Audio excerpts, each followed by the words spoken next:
নমস্কার বন্ধুরা, চলে এসেছি নতুন একটা রেসিপি হেলেঞ্চা শাকের ঝোল নিয়ে। হেলেঞ্চা শাকটা আমি রান্না করব চিংড়ি মাছ আলু দিয়ে। চিংড়ি মাছটাকে ভেজে নিচ্ছি, আর পাশাপাশি এই মাছগুলোকেও আমি ভেজে নিয়েছিলাম, অন্য একটা তরকারি করব এটা। আর এদিকে হেলেঞ্চা শাকটা আমি কাটা দেখাবো কেমন করে এটাকে কাটতে হবে। কাটার কাছে কিন্তু এর রান্নাটা অনেকটা। তো আমি কাটাটা দেখাবো। একটা গাছকে নিয়ে হাতে মানে হাফ হাফ করে পাতাটা ফেলতে হবে, আর মাঝখান থেকে কেটে নিতে হবে। আমি সবগুলো কেটে নিলাম। কাটার পর এদিকে আলু একটু ভাজার থেকে একটু বড় বড় করে কেটে নিয়েছিলাম। আলুটাকে ভালো করে প্রথমে ভেজে নিতে হবে। আলুটা ভাজবো, ভালো করে লাল লাল করে ভাজার পর কিন্তু জলটা দিতে হবে, যাতে আলুটা আগে থেকে সেদ্ধ হয়ে যায়। ভাজার সময় তো একটু সামান্য পরিমাণে নুন হলুদ দিয়ে আমি আলুটাকে ভেজে নিচ্ছিলাম। লাল লাল করে ভাজা হয়ে যাওয়ার পর জলটা আমি দেব। আর হেলেঞ্চা শাকের ঝোল খুবই ভালো লাগে খেতে, গরমে এটা অনেকটাই আরামদায়ক একটা তরকারি। তোমরা করে খেতে পারো, আমার রেসিপিটা দেখার পর তোমরা এটা করে খেয়ে দেখবে, খুবই ভালো লাগবে। এদিকে আমি জল দিয়ে দিচ্ছি অল্প পরিমাণে। এই জলের মধ্যেই আর একটু নুন হলুদ কাঁচা লঙ্কা মাছ এগুলো দিয়ে দেবো।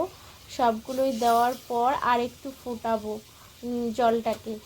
তোমরা আগে থেকেই শাকটা দেবে না, ভালো করে জল ফোটানোর পর শাকটা দেবে, তাহলে তেতো হবে না তরকারিটা, আর খেতে খুবই ভালো লাগবে। আর নানান মানুষ নানান রকমভাবে এই হেলেঞ্চা শাকটা খেয়ে থাকে, কেউ ভাতে খায়, কেউ পকোড়া ভেজে খায়। তো আমার তো এই ঝোলটা খেতেই খুবই ভালো লাগে। তো দেখো ঝোলটা ভালোই ফুটে এসছে। আমি এখন শাকটাকে ভালো করে ধুয়ে নেব, যেহেতু জলের ধারে হয়েছিল, শাকে অতটা নোংরা নেই। আমি একবার ধুয়েছি গোটা থাকতে, আর কাটার পর আর একবার ধুয়ে নিচ্ছি শাকটাকে। ধোয়া হয়ে গেলে তারপর আমি ওই জুসটা যে ফুটছে তার ভেতরে দিয়ে দেব। এই শাকটা একটু শক্ত শক্ত ছিল, ওই জন্য আমাকে একটু ঢেকে দিয়ে রান্না করতে হয়েছে। 2 মিনিট মতন ঢেকে দিয়েছিলাম, বেশি না।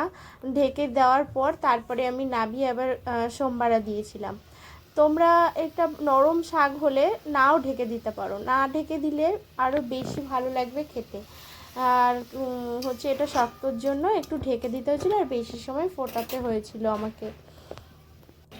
আমরা দুজন খাবো, ওই জন্য কম জুস রেখেছি। আর বেশি লোক হলে বা আরও বেশি শাক দিতে পারো, এতে আরও বেশি শাক অ্যাড করলে আরও খেতে ভালো লাগবে। এদিকে দুটো রসুনকে আমি থেতো করে নিয়েছি এবার সোমবারা দেওয়ার জন্য। আর কড়াইটা ভালো করে গরম হয়ে গেলে তারপর তেল দেব। তেলের মধ্যে রসুন আর একটু সামান্য পরিমাণে সাদা জিরে সোমবারা দিতে হবে। ধোঁয়াটা ওঠাটা মেন, ধোঁয়াটা যখন উঠবে তখন এটাকে ঢেলে দিতে হবে এর মধ্যে। ধোঁয়াটা না উঠলে কিন্তু অতটা স্বাদ আসবে না, টেস্ট হবে না। এই যে এইগুলো ভাজা হয়েছে লাল লাল করে, আর ধোঁয়াটা উঠছে, তখনই দেখো আমি ছেড়ে দিলাম।